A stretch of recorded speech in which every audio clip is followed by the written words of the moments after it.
My name is John Summers, and I'm editor of the Baffler magazine, which is sponsoring this discussion tonight. The question is very simple, but also broad-ranged. What's the matter with America? And what does technology have to do with it? That's the question, or perhaps our theme. It breaks down something like this. Once upon a time, rich societies, like the United States, believed in new technology as the gateway to the true and only heaven of progress. And prognostication was, like everything else, a growth field. Tonight, Peter Thiel and David Graeber come together to discourse on the surprising disappointments and ironies surrounding the course of our new technology, and to spotlight the country's loss of faith in creating a new future fundamentally different from the present. Can anything new and different possibly come from the government and corporate bureaucracies with their stultifying organizational cultures? What role have computers played in the long stagnation of our culture? Can America survive the decline of vision among its leaders? These are some of the questions that we'll touch on, but since time is short, let's get right to the biggest question of all. Why are we here? What do a Silicon Valley investor and entrepreneur and an anarchist anthropologist know about this stuff that the rest of us don't? David Graeber.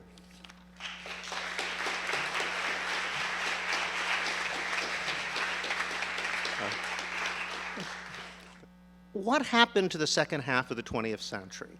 That is to say, if you're growing up in, say, 1900, and you're reading H.G. Wells and Jules Verne and that kind of thing, growing up at the turn of the century, and you're imagining what the world would be like 50 years later, well, you basically got it right, you know? And there were flying machines and submarines and rockets and talking boxes and, you know, TV, radio, so forth and so on. You know, some didn't get the time machine, but a lot of the basic gamut of inventions they expected to happen did in fact happen.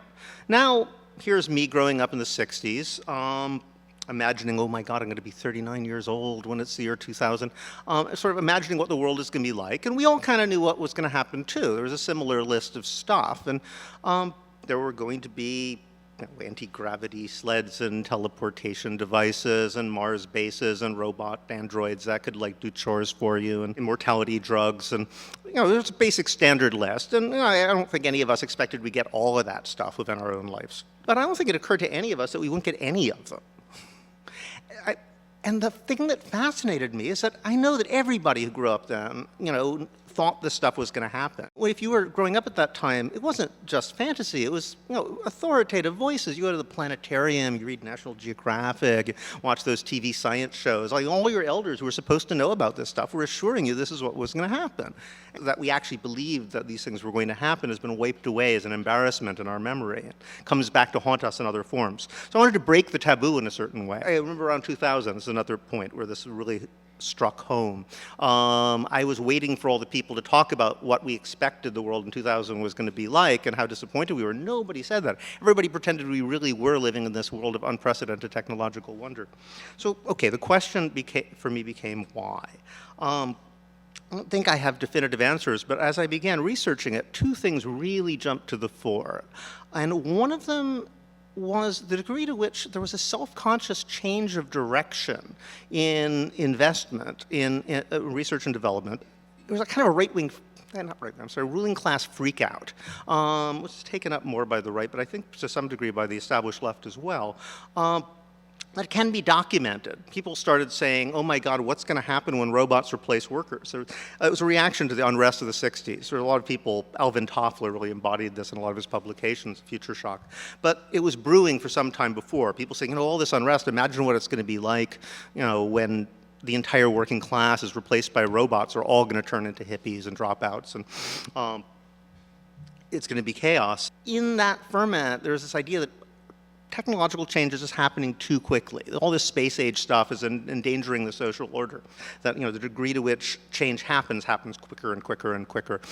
So that it seemed logical that since the sort of speed at which people could travel doubles every 7 years or so, I don't remember what exactly the number was, we should be in other galaxies quite soon. In fact, the speed at which people can travel stopped exactly the year he wrote that book. And around that time, there was indeed a shift in the direction of investment, technological investment, away from all that sort of space age stuff towards investment essentially in information technology, in medical technology, and military technology. And that's where all the money's been ever since. The first thought you have is, oh, right, if they've been pouring money into that stuff, we still don't have a cure for cancer. We still don't have the immortality drugs. I mean, we've got Ritalin and Prozac and all this stuff that is useful for social control, but the really good stuff we never got even there. And even military technology, I mean, where's Klaatu? Where's the giant killer robot shooting death rays? We know they've been working on that. But even that stuff, they really haven't got, they got these model airplanes that can blow people up, whoop-de-doo. Even there, with the things they have been pouring the resources into, we never got anywhere near what we thought we were going to have. Why is that? And the conclusion I finally came to is you can only understand this in terms of bureaucracy, but not just the bureaucratization of research, because it had always been largely bureaucratized. In fact, Manhattan Project, NASA were giant bureaucracies which were incredibly productive of innovation.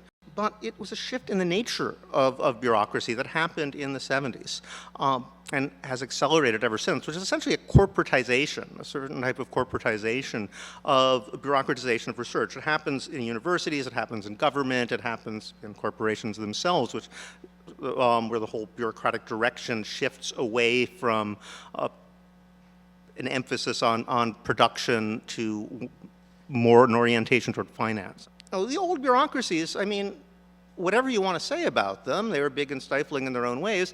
They actually could cultivate their eccentrics. I mean, if you look at the kind of people who were involved in the Manhattan Project, they're also almost all weirdos of one kind or another.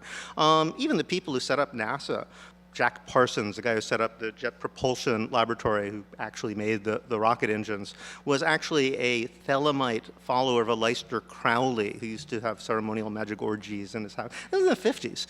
Eventually, it was a lot of it apparently was organized by his wife's sister, the orgies, who then ran off with L. Ron Hubbard, causing him to become so extreme he was kicked out of NASA and became a special effects guy and eventually blew himself up. But these are the kind of people who set up NASA. You can imagine people like that being employed by government bureaucracies nowadays. I find it hard to picture. Any functional society, almost any society that's ever existed, has something to do with brilliant, imaginative, but extremely impractical people. We don't know what to do with them anymore. We just they're all living in their mother's basements saying weird things on the internet, and you can't tell which are crazy and which actually have something to contribute. You used to put them in academia, but now academia is all about self-marketing.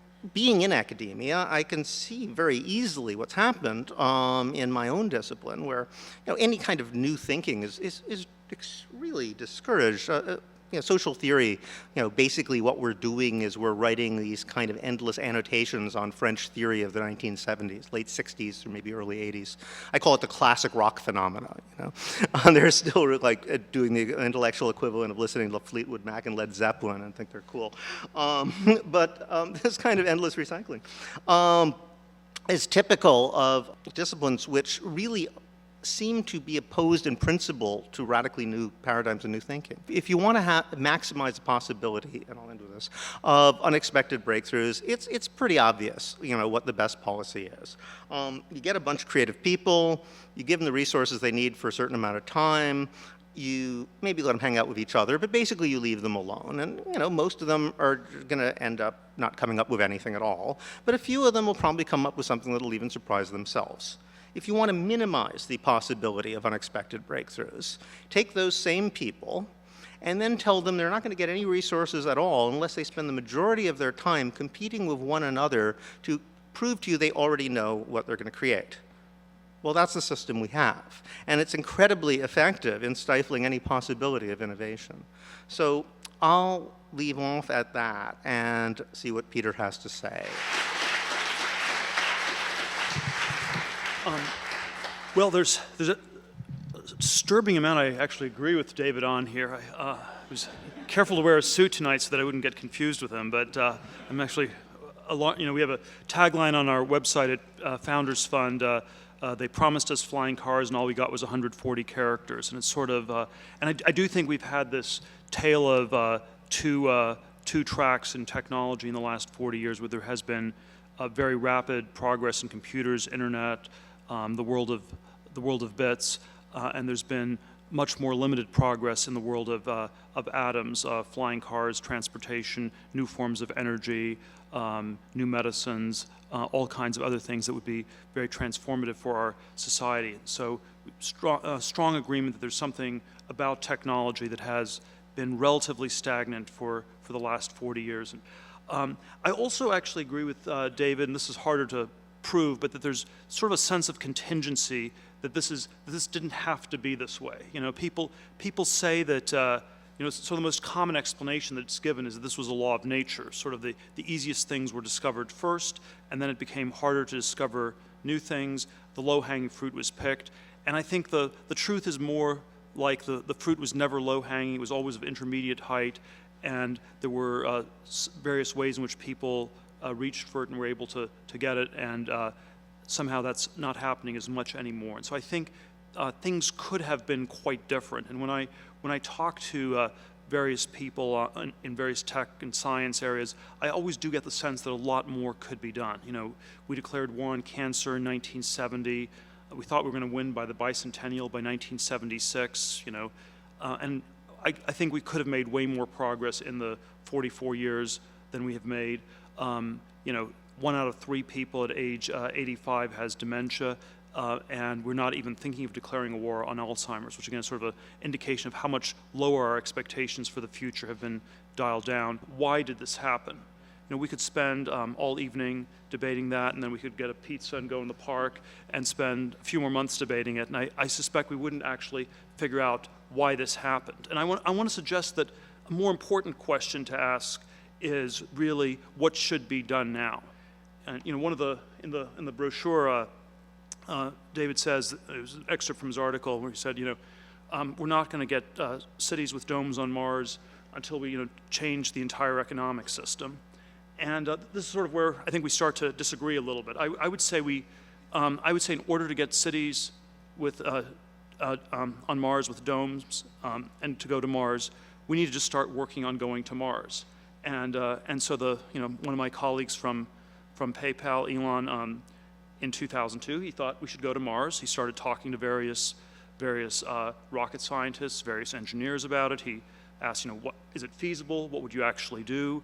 He organized a company. He gradually built it, and it's still a ways off, but they're working on going there. They have T-shirts that say "Occupy Mars," and so I think they probably plagiarized that. But that's sort of what I want to sort of underscore is the sense of how one goes about doing these things. We can always sort of blame the bureaucracy, we can blame all these superstructures, but I think there is a surprising amount where we can just start doing something. What does it mean to be an anarchist? It's that you start acting as though you're already free. And that's actually a sentiment I strongly agree with, and I think it should not be just free to think and free to speak or free to break things, but also free to build things, and that we are free to start building the future today. When we started PayPal, I said we weren't going to hire any lawyers for the first year because I knew they were just going to tell us we weren't allowed to do this. We just broke all the rules. The system got built, and then sort of a year later, you ask for forgiveness. You don't ask for permission, and I think something like that, is sort of a template that is working in many of these cases. The reason I have this preference for small startups instead of large mass movements is I think you have to convince a much smaller number of people.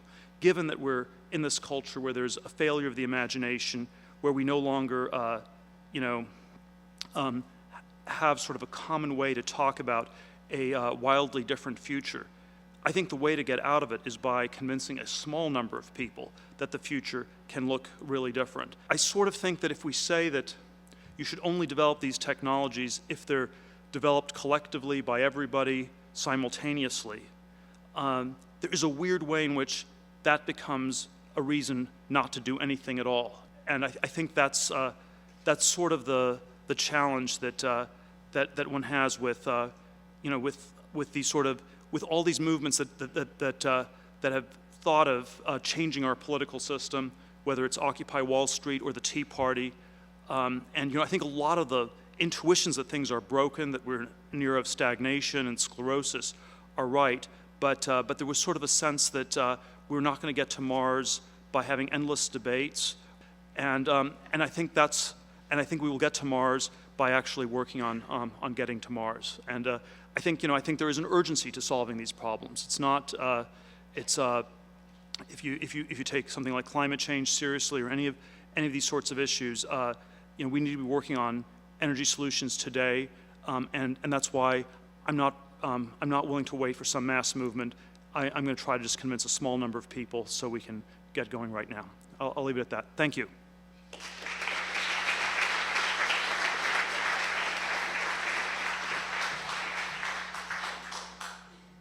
Peter's suggestion that one could have or should want a cultural revolution without a social revolution to accompany it. Is that a fair description of his 10 minutes, his 15 minutes? Well, in a way, what I thought was charming about the book is there is a call for a cultural revolution or reimagining. But I think that you're quite right in, well, again, let's look at overlap first.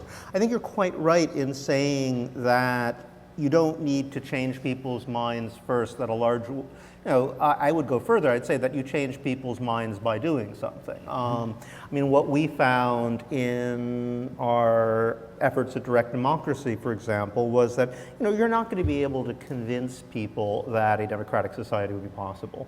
You sit there and argue, you could argue for days, you're not going to get anywhere. One reason for that is that people's everyday experience is sort of organized in such a way as to convince them that it isn't. I mean, almost nobody has any experience sitting down with any large number of people and coming to a collective decision in an egalitarian way.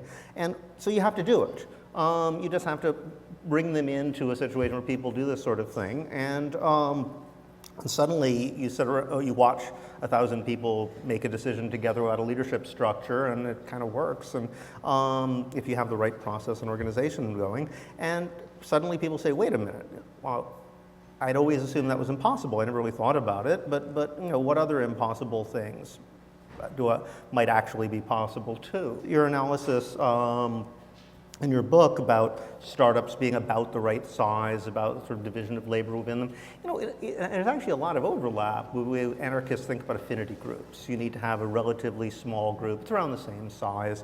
You need to have informal division of labor which emphasizes complementarity. I mean, we're more into rotation and other techniques to make sure that permanent leadership structures don't arise. But in most essentials, it's quite similar. And partly too because we actually have to do stuff, and that's a system that has tended to work over time. I think that the real question has more to do with the larger structure. I mean, is it possible within a larger structure that seems to me to be to some degree designed to make sure that either it doesn't or that the sort of thing happens to a very limited degree? And this is one of the reasons why actually I think it's not something we can ignore entirely. I think the shift that happened in the 70s towards sort of within the way capitalism itself worked was away from profits largely coming from production or even commerce at all, but through finance. And finance in practice largely means other people's debts. It means various ways of rent extraction. And I like your analysis in the book. I think this is quite right, that capitalism and the market are not the same thing. That when you have pure market situations, that does tend to stifle innovation.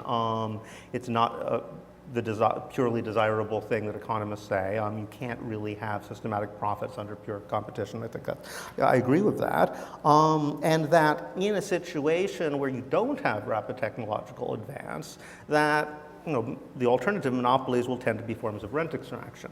And what you're trying to do is to talk about forms of monopolies that wouldn't be forms of rent extraction because they're actually based on making the pie larger. So far, so good. The question that I have is really one of cause and effect. At the moment, what we have is a large number of monopolies that are in the business of rent extraction more than anything else. There's certainly the most powerful corporations or financial institutions, that's basically what they do. Well, the question is this overall culture of stagnation. I mean, which it really is, a culture which in many ways is a direct assault on the human imagination, a product of those structures of power that those guys have created itself. I mean, I think, Well, so there's so many different threads here. That's Hard to know where to okay. start. I've been talking for a I'd while, say, yeah. no, I would say that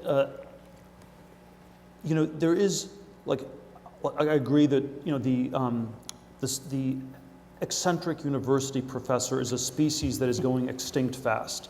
And we have sort of you have a Gresham's law inside these universities at work where the bad currency is driving out the good, and in effect where the people who are nimble in the art of writing for grants are displacing the idiosyncratic thinkers who are generally, one suspects, much less nimble at that sort of activity. So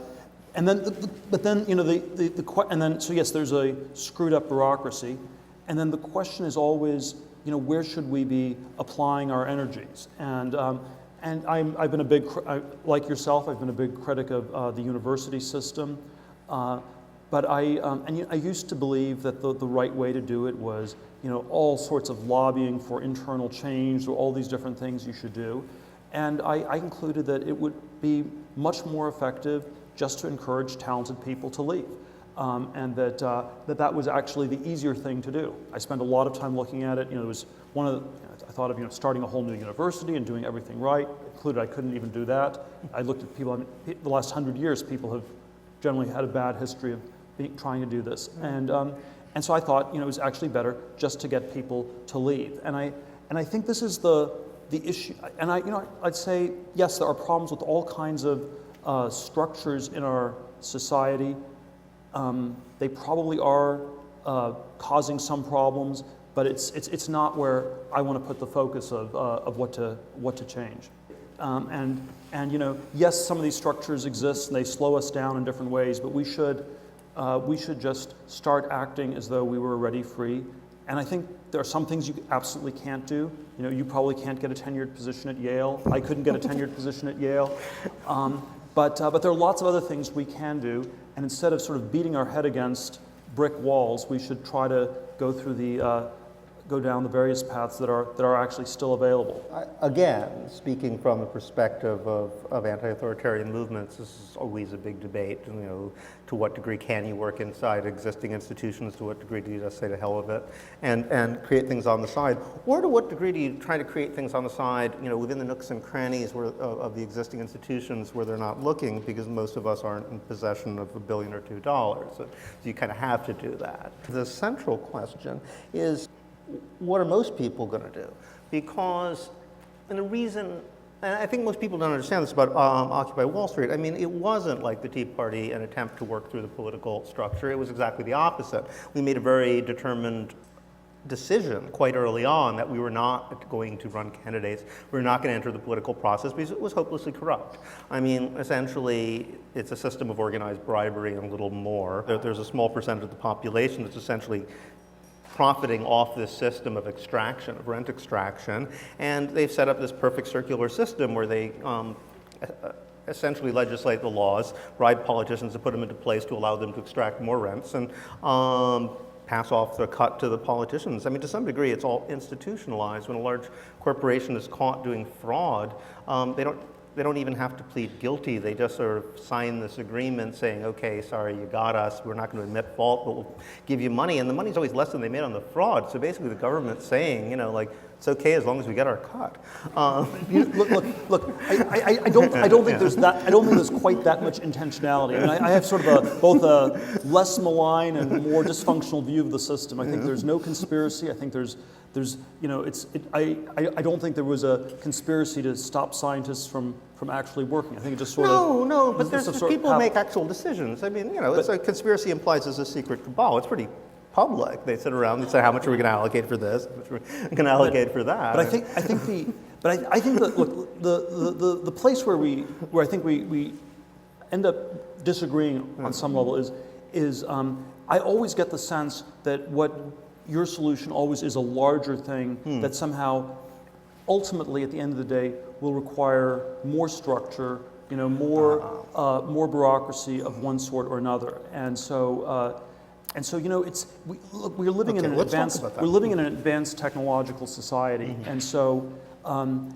direct democracy does not actually work as a way to think about things in our society. It's too complicated. You can't vote on everything.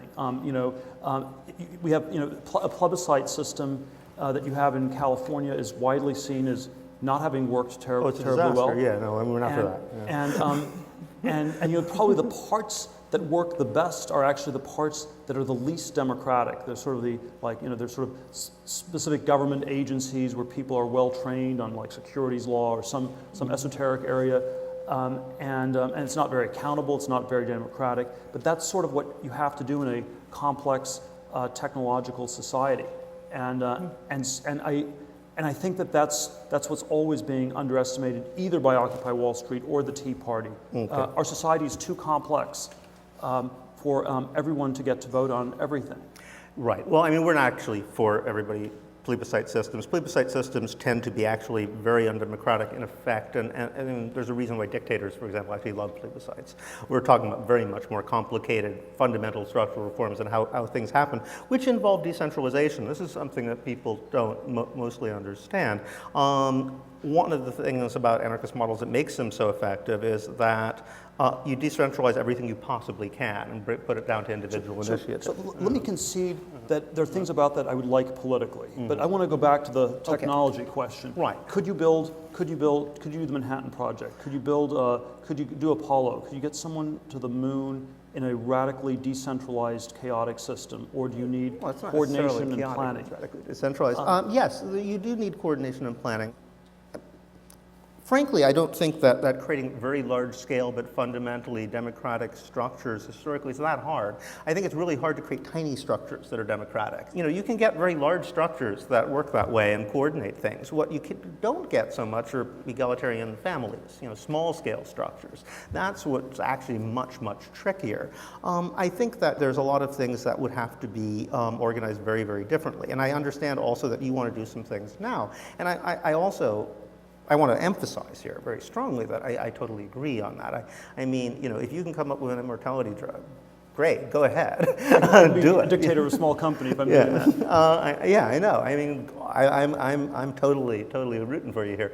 If you can go to Mars, I'm not aware of any sort of tech startup research project that was organized in this radically democratic way that really worked. I think the things that work are shockingly hierarchical in these things. They because they require leadership, they require coordination. We should be free to join other ones, and so it's good if they're small and they don't encompass our whole society. But I really don't think a startup is not. It's never. And it's really far from a democracy. People don't get to vote on things. And there've been a lot of experiments with this in Silicon Valley where people have tried to start companies where they've been completely transparent. Normally it breaks down when they're transparent on how much everybody gets paid. It's like at about 50 people start killing each other over those sorts of things. And certainly if you try to actually make it participatory on everything, you end up with internal debate, and you don't actually get anything done. That's, and I think a lot of people would actually like to build companies like that. Part of the problem is we grow up being told we're in a democratic society, but none of us have any experience. There's plenty of places in the world where people are sort of trained from the ground up on how to do this, and it becomes much easier. So I don't think it's absolutely impossible to create these things. But I also think, and this is a problem I think both of us have, is that it remains true that the government is the major source of most basic research. I think at the moment, I just looked it up actually before coming here, it's 56% of basic research is government funding, but only 16% is corporate. The rest of it is universities and nonprofits. So, if you put the universities and nonprofits together, not profit-oriented institutions other than government are still doing almost twice as much basic research even than corporations are at this point. So it's, the startup is a nice model for certain things. There's some amazing things that have been done, but I don't think we have to assume that's the only possible model for where the breakthroughs are going to come from, because historically it hasn't been. I'm not saying it's the only way to do things. I'm very much in favor of it, in part because I agree there's a lot that's broken in our society, and so I think, and so that's why I think the models we have to work harder on are ones that work on a very small scale, and where you don't need to convince as many people, and where you don't need to start with as big a structural change. But yes, I mean, there are all sorts of things that I could imagine different ways they could work. I cannot imagine a straightforward way of changing these systems from within, and very hard to see how they change from without. And that's why it's like, how do we get to Mars? Do we change the NASA administration funding thing? Really hard to do, but maybe you can start a company and gradually do something like that. Yeah, in the case of Mars, there's also a question of determination. I mean, NASA did pretty well to get to the moon. I mean, they did it surprisingly quickly considering what they had at the time. So there's nothing inherently faulty in the model. It's just there doesn't seem to be the political will. And we have to ask why that is. And we probably have somewhat different but overlapping explanations of that. All right, I agree. It would be great to have somebody working on these kind of breakthroughs, and I totally applaud the fact that people are doing it. It's also the case that I want to see a society where everybody can. And I often say that the one thing that's not a scarce resource in the world is imaginative people with possible solutions to intractable problems. There's probably nobody in the entire world that doesn't have some idea that we would never have thought of, and we're both pretty smart guys. And the problem is that the overwhelming majority of those people go around every day being told to shut up. How do you unleash that? I mean, that's my basic question, and that's why I'm interested in these broader political questions, because if one could unleash that creativity really, then I think a lot of the things we think of as problems will fall, these supposed dead ends of technological, social thinking that we've hit, would seem ridiculous. I mean, there's people out there who could probably come up with cold fusion. There's people out there that could probably come up with almost anything you can imagine. Right now, they're sitting around trying to pay off their father's debt on the rice plantation and spending all their time in a shoe factory. Which is on low tech because it's more profitable to run it that way. And that's what I'm concerned of. How do we get those guys in on the game? Well, look, I think there are all these structural things, but I think people, I do think there's always this sort of failure of the imagination. I was on a super tracked career. I was, went to it was law school. I worked at a law firm in Manhattan for 7 months and 3 days. And then when I left, people down the hall, and it was really weird psychosocial dynamic where on the outside everybody wanted to go in and on the inside everybody wanted to leave. And people down the hall told me that it was good to see that someone could escape from Alcatraz. And it was, actually all you had to do was go out the front door. And I know you'll say, well, it's harder for all sorts of different reasons, but actually no, all you had to do was go out the front door. And so I do want to always push back a little bit on how powerless people really are. And I'm annoyed by that people are not more creative, that they're not doing more in all sorts of contexts. But I think there are actually a lot of ways to do things, and that's surely that's where we have to start. Since you're not going to start by we're not going to start by changing the bureaucracy at NASA or at Yale University or anything like that. Both been very polite. Thank you. Thank you. I mean, I actually respect yes, you do want to see immortality drugs. It's, well, what's to invest in that? Great. I want to live forever. Is there a way in which, or any ways in which your respective positions are working against each other? Oh, yeah. Do you have political objectives that are separate from the utopian political or the utopian technological universe that you'd like to see? I don't believe that these political institutions can be changed. I don't think this is what one should do. I used to believe this a great deal. You know, if you held a gun to my head and said, you know, what are your political views on things, I'd say that I'm sort of libertarian, and this is sort of socially more liberal, fiscally more conservative, or something like that. But you know, temperamentally, I would describe myself much more as a political atheist. I do not believe that the existing political order is divinely ordained or sacred or special, and I don't believe there's any other order that could replace it that would deserve that sort of deference. And I find myself just not believing in it. Right. I mean, which is why it's funny that we're seeing this as a debate, because, you know, I've been part of a movement whose basic premise was we are not going to work through the political system. I mean, one thing I find in some of this stuff I've been doing economically about money and different ways of thinking about money, moving past the sort of dead-end neoliberal discourse about currency, is that the political class is just useless. There's no point in talking to those guys. They're basically bought and sold. They're totally locked into a certain logic, whereas you know, even the technocrats, the guys who are kind of running the system, you know, they know the thing is broken, and they've got to actually put in place these policies these idiots come up with. I mean, they know they're based on entirely false premises. There's a huge break right now between the Bank of England and the entire political class in England, where the Bank of England has said, well, actually, you know, it's not like there's really a lack of money. You know, money is created by making loans. Everything they say is wrong. We admit that now. The heterodox economists were right.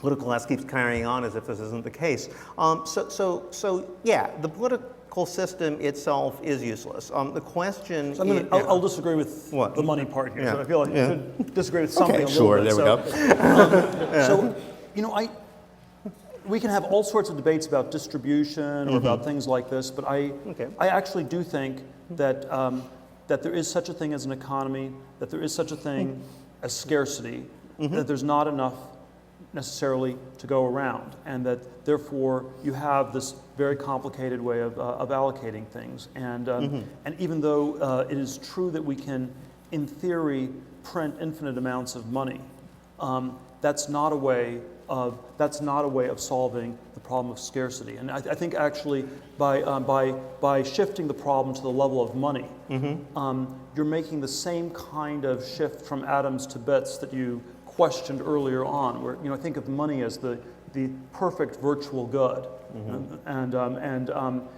but what it stands for are always real goods, and so when you print more money, you don't actually change the underlying nature of the real goods, and I think that's something that I'd be much more focused on. The reason I think the technological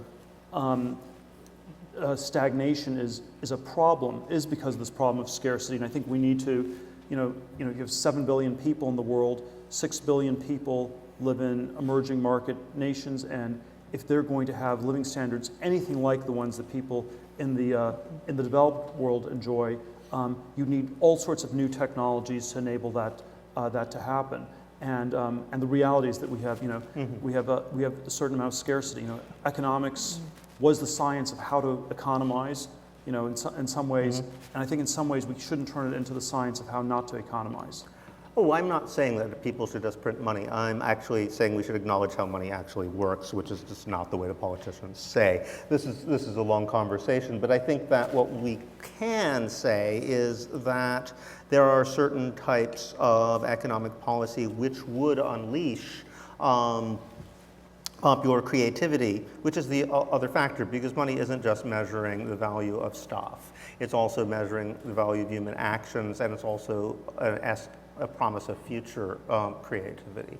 And that's the thing. What are the forms of money creation or economics in general that will do that. Again, going back to the question of all those people with the ideas who basically are told to shut up all the time. Some people often criticize me, for example, for sometimes putting in a good word for basic income, which is actually something that there are certain elements of the left and the right can support. I think of it as partly as an anti-bureaucratic thing, that actually reduce the size of government and not have all these bureaucrats looking over everybody's shoulder, telling them, like, making them feel bad about themselves all the time.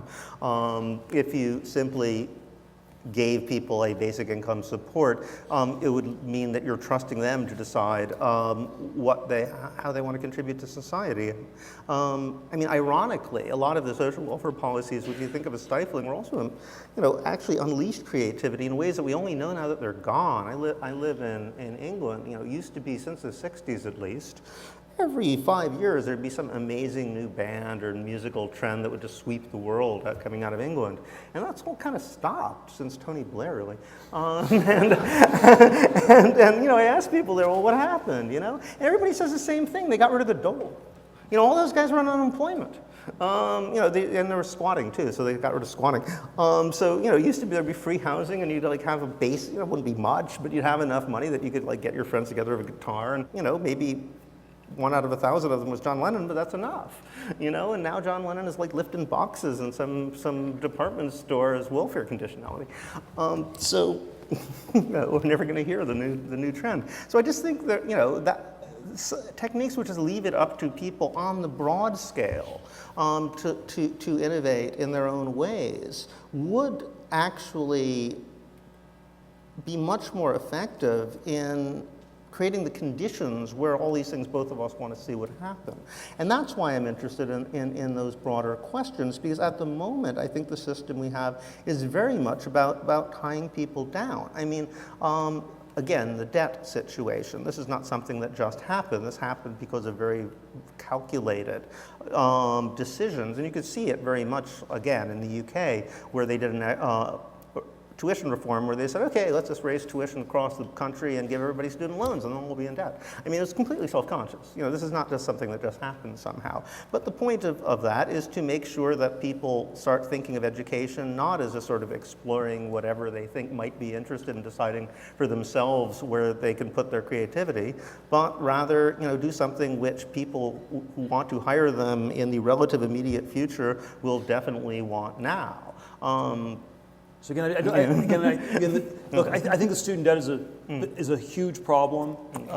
Certainly I would ascribe a lot of the problem to the runaway cost structures universities have. So that's as much a problem as it is in America.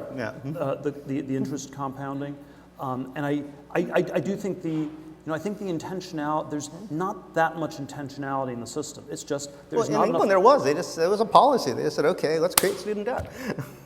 Well, I think there was a sense that there was some degree of scarcity on these things. You always have, there is this problem of scarcity that, and this is why I think it's, we shouldn't obscure that. Now you can say there are distributional questions, and maybe other people should have paid for it or something, but that's why those larger questions, I don't think they can be ignored. And I think the final thing I would say is that you can't really be a political agnostic in some sense. It's understandable that one wants to work within the system that exists, but insofar as one does not end up self-consciously opposing that system in some way, or calculating a way to at least act in a way that will not reinforce it, one tends to act in ways that do reinforce it and actually often make the problem worse.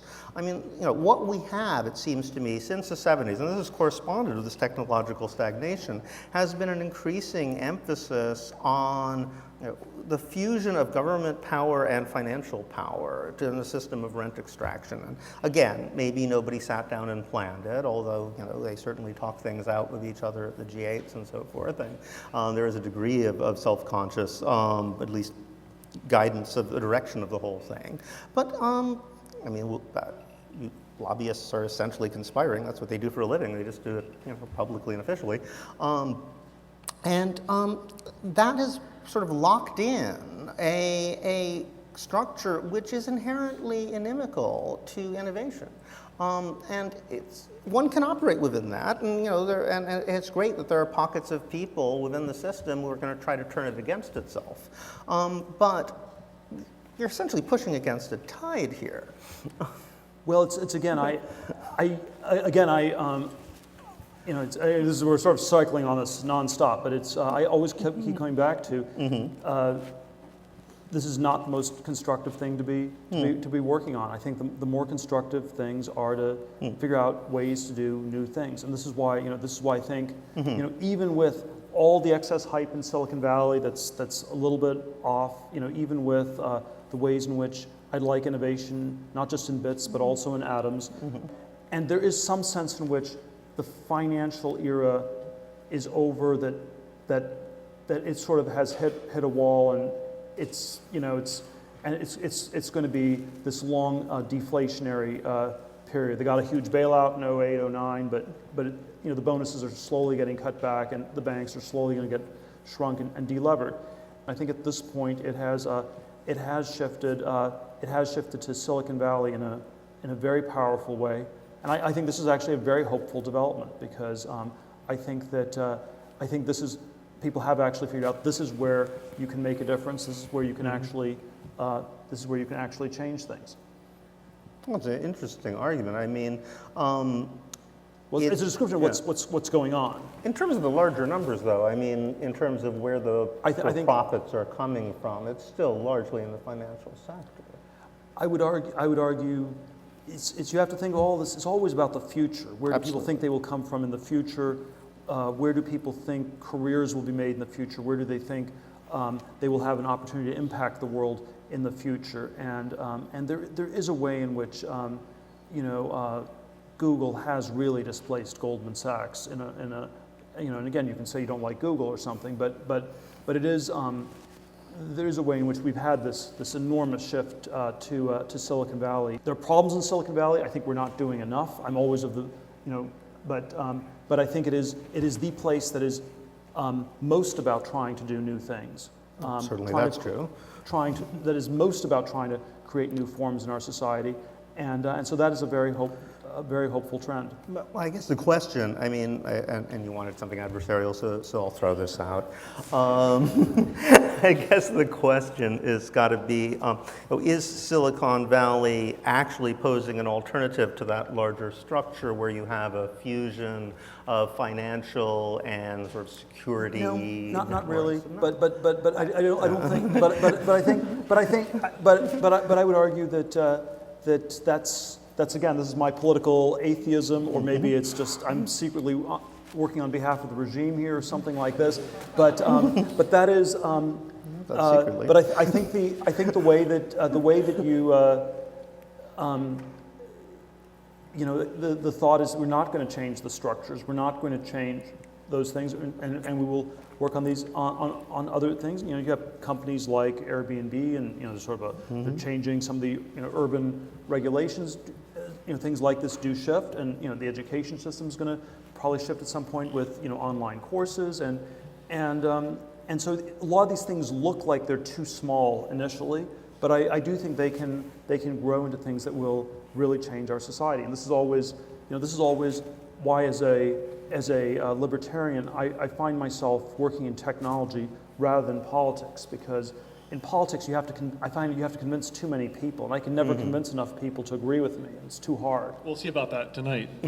But you said you're maybe secretly working for the regime, but can you speak about Palantir? Yeah, that's where I was going. It's really not so secret. It's not really very secret, is it? I mean, you're working with the CIA and the correct me if I'm wrong, but the U.S. Army and on J.P. Morgan Chase.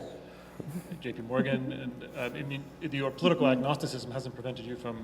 Right, and that's where I was actually sort of going with this. Is it's one thing to say, okay, we're doing something else, but we're not trying to challenge the structure. But there's another thing, sort of using those technologies to actively reinforce the very structure, which is ultimately stifling creativity. No, look, I think there are all sorts of concrete problems that we need to solve. SpaceX is working with.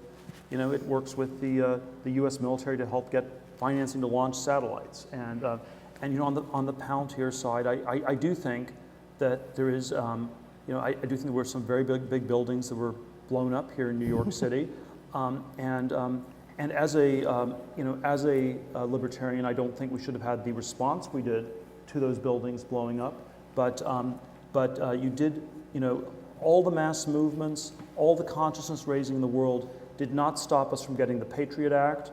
The ACLU is always good at talking about civil rights. Once something bad happens, you never get, the protections go out the window right away. And so I actually do think that there's something to be said for trying to figure out some ways to stop another attack which will be used to curtail civil liberties a lot more. A company like PayPal could not get started in the post-Patriot Act world because we would have been accused of money laundering in '99 to 2000. And so I do think the fact there was no technology to stop terrorism in 2001 is what has led to a far less libertarian world. Another reason. Yeah, that's my understanding of it. Right. I mean, another reason why 2001 happened is because all the intelligence resources were being brought to bear disproportionately on people like me and my friends, rather than the guys who are actually going to blow something up.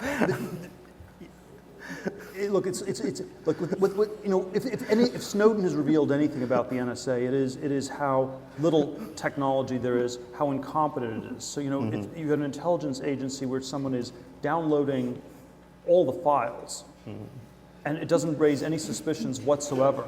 I mean, this is much more like the Keystone Cops than Big Brother, and so we've had a world where there's been not very much privacy, but not very much security either. And I think that, and I think we could try to have more of both. Is Palantir moving from Keystone Cops to Orwellian? Is that the No, idea? we get Orwellian because of the Keystone Cops, because they know they're incompetent. They have to always do more and more. So you just have to hoover up all the data in the whole world because you have no idea what you're doing. Let's stop this portion of the program. Thank you very much. Davey and Peter. We'll take some questions. Yeah, I just wanted to ask both of you, since you're in such great agreement to begin with. I feel like what the larger phenomenon you're describing is both a breakdown in creativity and the imagination, but also a failure to commit basic resources to research and development.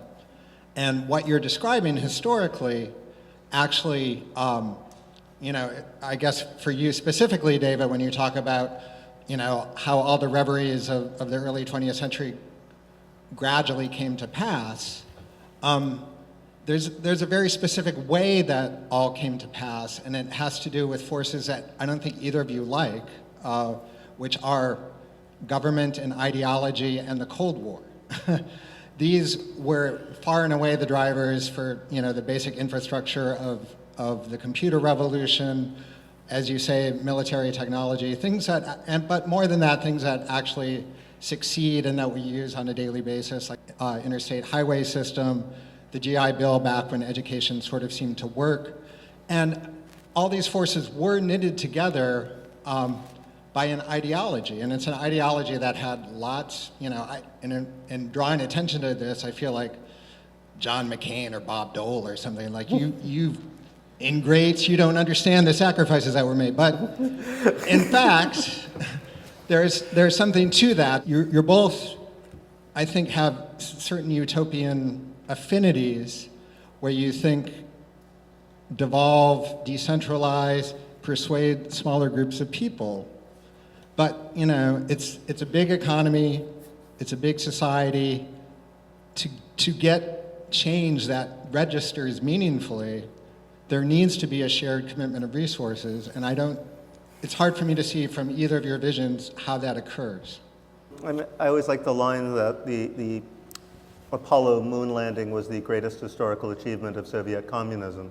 They never would have done it if it hadn't been for the Russians. That's true. And the Soviet Union was actually, I'd only learned about this fairly recently, had all sorts of crazy, insane, huge ideas. They had to cancel and it collapsed. They were going to shoot hundreds of solar-powered satellites into space to beam energy down to Earth. And, you know, those guys actually did think big, and they came out of a tradition of thinking big, and they did so in ways that were insane and disastrous. But they also did so in you know, ways that were kind of interesting. Most of them didn't work, but nonetheless, they had that impulse. And in a way, there was just an imitation of that. The moment the Soviet threat died, they said, okay, hell with that stuff. And, you know, sort of went on to technologies of social control, ironically enough. But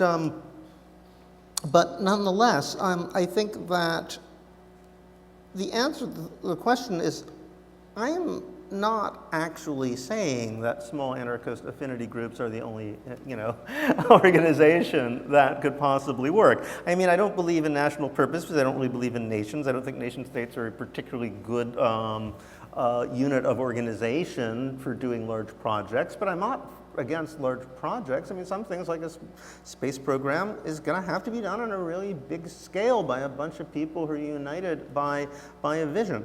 I mean, what I look forward to is a social order where people are sufficiently guaranteed, you know, are sufficiently secure in their basic needs that they can sort of affiliate with each other around those things which they think are of larger value, you know? And those things could be anything from, you know, the fact that they're like chess obsessives to like some religion to the fact that they want to go to Mars. And I think there's a sufficient number of people on Earth who would, if given that like life security, organize themselves together because they want to go to Mars, and you know they could like wrangle enough resources to do it. But I mean, it's that principle of freedom. But you have to guarantee that people aren't, you know, debt slaves, and they aren't running around desperately trying to like survive before you're going to be, you know, they're going to be free to form those voluntary associations on that scale to do that kind of thing. You know, just to, again, there's always this question: how much is it these structures? How much is it all these things in our society? You know, so I think there's like this interesting question that's been raised, like what went wrong in the '70s? Since we both agree this is the decade when things seem to break. So I'll give a non-structural explanation for what went wrong in the 1970s. The U.S. ran out of oil. So it's, you know, the early warning sign was in 1970 when the Texas Railroad Commission, which was able to set global oil prices by giving quotas on how much oil people can ship on Texas railroads. It was the OPEC of the 50s and 60s. I think it was 1971, it announced there was no quota anymore. And then within 2 years, you had an oil shock. And then we had all kinds of crazy financial manipulations, and we had a series of oil shocks in the 70s. And the basic non-structural explanation, if I had to give a single causal one, would be we haven't recovered from the oil shocks of the 70s, and there was a way in which a cornucopian economy in which there were one of the most fundamental resources, namely energy, was unlimited in the 50s and 60s, all of a sudden became limited, and that changed, you know, all these dynamics in really powerful ways. But taking the technology question, I mean, why didn't we come up with something else? I mean, well, but nothing actually changed structurally. It was just right. It was just you had this shock, and people we should have worked on it harder. We should still be working on it harder. And you have questions why that didn't happen. But yeah, because I mean, like, it's as an explanation for what went wrong in the 70s. I mean, is the question that we ran out of oil, or that for the first time when we started running out of something, we no longer had the structures that could create an innovation that would create an alternative to it quickly enough? Certainly, again, my cut on this would be that you'd have very important questions why nuclear power got shut down in the 70s at the same time, which I think was much more something the left shut down than the right. And this was seen as the default post-carbon fuel. Maybe it was too dangerous. Maybe it was always weaponizable. Tell people in Japan, yeah. Well, if you believe climate change is the most serious problem in the world, that what happened in Japan seems like not that big a deal relative to the consequences that people tell us will happen from climate change. So I always do think. And of course, one of the reasons it happened in Japan was we haven't modernized the plants in 50 or 60 years. Every advance in technology has also proven a weapon against you. Every single one, from stem cells, atomic energy, the immune system, it's already projected to be weaponized. So that's a natural dialectic in all this wonderful invention. It isn't just a systems analysis. And the other problem, which was discovered fairly recently, but also has its long history, but also did that retardation thing that you seem to think is only a systems problem. We discovered that every time we create more technology, we create a pollution stream that actually becomes its own negative force. Now, I wanted to say one thing about this Mars. It's been built all night long. Just to give you a personal note, my brother actually wrote the algorithm that allowed the Mars exploration, so I've been very, very close to NASA, love it. But I noticed something about the fascination with Mars. How many people do you think will go there out of the 7 or 20 billion people who will be left on a polluted world? And what kind of nature will they find there that they cannot destroy? That's my question. On that cheery note. I'll take that up. I'll take that up. Wait a minute. I think that's important because I think that sort of logic, it's superficially, hard to argue with, but it's, anything you come up with can be weaponized. But everything that already exists can be weaponized too. That's not really a reason not to change anything. Any social change might actually be used to hurt people or result in hurting people. I mean, what it sounds like is you're giving a prescription of utter conservatism in everything in a society which is really radically imperfect. I'm just saying that what you present to me doesn't seem very dialectical. It just seems to be saying that everything has its downside. Yeah, everything can be weaponized. Yeah, everything's going to create pollution. But I mean, I think that this is my all right. One of the more compelling things that I've read about nature and technology was by a physicist named Smolin. It made a great impression on me. Saying, well, we have this, people think there's a technological fix to everything and they're crazy. And there's also people just say well, let's leave nature alone, everything will be fine, we just need, technology is bad. And this opposition between technology and nature is itself a construct which doesn't make a lot of sense. And lies at the basis of a lot of those prescriptions. You say, all right, well, global warming is obviously man-made. Skeptics say, no, it isn't. It just happens naturally. Every now and then the planet heats up, it cools down. That is true, but that's not what's happening now. Everybody with any common sense knows that. But he pointed out, on the other hand, say we actually do get through this and survive, we are going to hit a point where the planet does heat up or cool down naturally if you given enough time, and it's going to be just as destructive and devastating as if it happened, because we made it. And we're going to have to actually come up with a technological solution to keep ourselves alive. In that case, by intervening in nature. Nature isn't all that great, not all the time. I mean, it could shrug us off all of its own accord. I don't think either of us is sort of Panglossian about technology as the simple cure for all of our problems. I have more sort of this negative intuition, which is that without technology, none of these problems will get cured.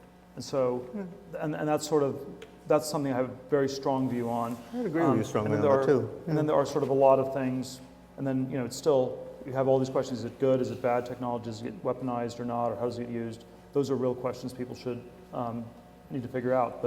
But I think with 7 billion people on this planet, we can't go back to some sort of Neolithic past which worked with 10 million. You can't go back. We've gone too far, and we have to go further. We have gone too far, that's right. Peter, David, thank you very much.